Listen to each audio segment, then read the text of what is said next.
بسم اللہ الرحمن الرحیم۔ جادو کی ایک قسم سحر امراض ہے، یعنی ایسا جادو کیا جاتا ہے کہ جس کی وجہ سے سامنے والا مرض میں، بیماری میں، تکلیف اور درد میں مبتلا ہو جاتا ہے۔ اس جادو کی کیا علامتیں و نشانیاں ہیں؟ نمبر 1، آدمی کا کوئی خاص عضو مسلسل تکلیف اور درد میں مبتلا رہے۔ نمبر 2، مرگی کا دورہ پڑنے لگ جائے۔ نمبر 3، جسم کے اعضاء میں سے، باڈی کے پارٹ میں سے کوئی عضو، کوئی پارٹ حرکت کرنا، اپنا عمل کرنا بند کر دے۔ نمبر 4، کبھی کبھی پورے جسم پر اثر ہو جاتا ہے اور جسم حرکت کرنا بند کر دیتا ہے۔ نمبر 5، حواس خمسہ، یعنی دیکھنے، سننے، بولنے، سونگھنے، ٹچ کرنے کی جو صلاحیت ہے، یہ صلاحیت بیکار ہو جائے اور یہ کام کرنا چھوڑ دے۔ یہ بات ذہن میں رہے کہ یہ جو نشانیاں و علامتیں ہیں، کبھی کبھی جسمانی امراض اور بیماریوں کی بھی یہی علامتیں و نشانیاں ہوتی ہیں۔ اب کیسے فرق کریں گے کہ جادو کا اثر ہے یا کوئی جسمانی بیماری ہے؟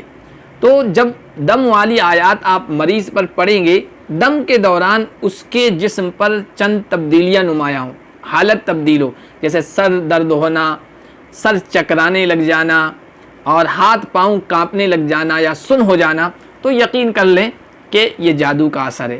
اور اگر یہ حالت ظاہر نہیں ہوتی ہے تو پھر اس سے کوئی جسمانی تکلیف ہے، جسمانی درد ہے، جسمانی علاج کے لیے جو ڈاکٹر ہیں ان سے پھر علاج کرانا چاہیے۔ یہ جادو کس طرح کیا جاتا ہے؟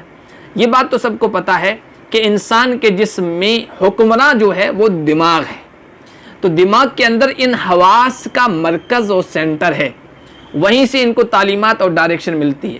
مثال کے طور پر انگلی ہے، اس کو جب آپ آنکھ کے قریب لے جائیں گے تو یہ انگلی فوراً سگنل بھیجے گی دماغ کے اس سینٹر، اس مرکز کو، اور وہ مرکز اسے فوراً حکم دے گا کہ آنکھ کے قریب جانا بہت خطرناک ثابت ہو سکتا ہے، دور ہو جاؤ۔ فوراً انگلی دور ہو جائے گی اور یہ سارا عمل چند لمحوں میں طے پاتا ہے۔ یہ اللہ کی قدرت کی عجائب ہیں، کاریگریاں ہیں۔ ھذا خلق اللہ فارونی ماذا خلق الذین من دونہ۔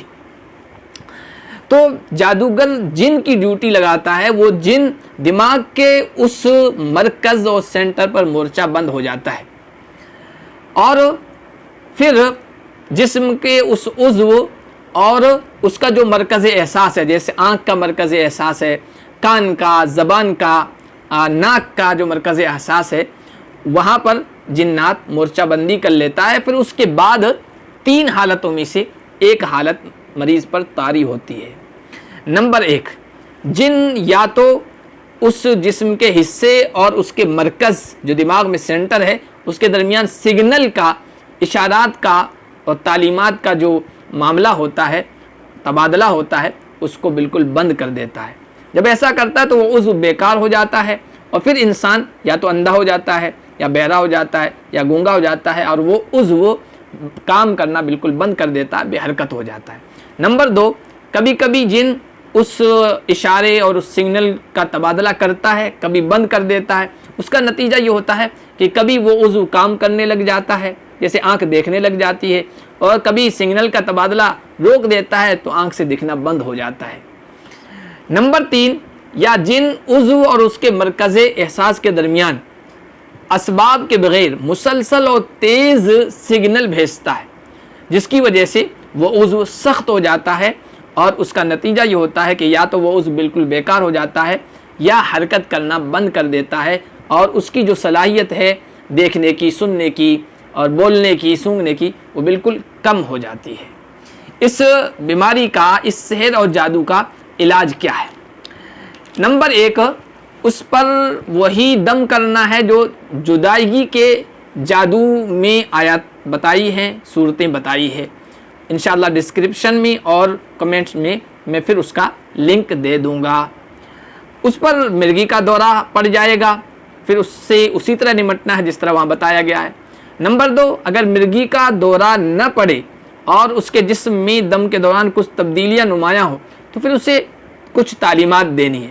نمبر 1، سورہ فاتحہ، آیت الکرسی، سورہ جن، سورہ دخان اور اما پارا کی چھوٹی چھوٹی صورتیں، قصار السور جسے کہتے ہیں، اور معوذتین، یعنی قل اعوذ برب الفلق، قل اعوذ برب الناس، یہ کسی چیز میں ریکارڈ کر لے اور روزانہ 3 مرتبہ سنیں۔ نمبر 2، سورہ فاتحہ اور معوذتین قل اعوذ برب الفلق قل اعوذ برب الناس اور وَنُنَزِّلُ مِنَ الْقُرْآنِ مَا هُوَ شِفَاءٌ وَرَحْمَةٌ لِّلْمُؤْمِنِينَ 15ویں پارے میں سورہ بنی اسرائیل کی آیت ہے۔ اسی طرح حدیث کی یہ دعا بسم اللہ ارقیک اللہ یشفیک من کل داء یؤذیک ومن کل نفس او عین حاسد اللہ یشفیک۔ اسی طرح ایک اور دعا اللہم رب الناس اذہب البأس واشف انت الشافی لا شفاء الا شفاءک شفاء لا یغادر سقما۔ یہ پڑھنا ہے کلونجی کے تیل پر اور اس پر دم کرنا ہے۔ کلونجی کے تیل پر ان دعاؤں کا اور ان آیات کا صورتوں کا دم کر کے مریض کو دینا ہے کہ وہ صبح اور شام روزانہ اپنی پیشانی پر اور جس عضو میں جسم کے جس حصے میں اسے درد اور تکلیف ہے اس پر ملتا رہے۔ 60 دن مسلسل ان تعلیمات پر عمل کرنا ہے، انشاءاللہ شفا نصیب ہو جائے گی۔ اور اگر شفا نہیں ملی ہے تو پھر انہی آیات والا صورتوں والا دم مریض پر دوبارہ کر لینا ہے اور کلونجی کے تیل پر یہی دم دوبارہ کر کے مریض کو دینا ہے، وہ اس پر مسلسل مالش کرتا رہے، انشاءاللہ آہستہ آہستہ شفا نصیب ہو جائے گی۔ اللہ پاک ہم سب کو ہر قسم کی بیماریوں سے، ظاہری اور باطنی بیماریوں سے شفا نصیب فرمائے۔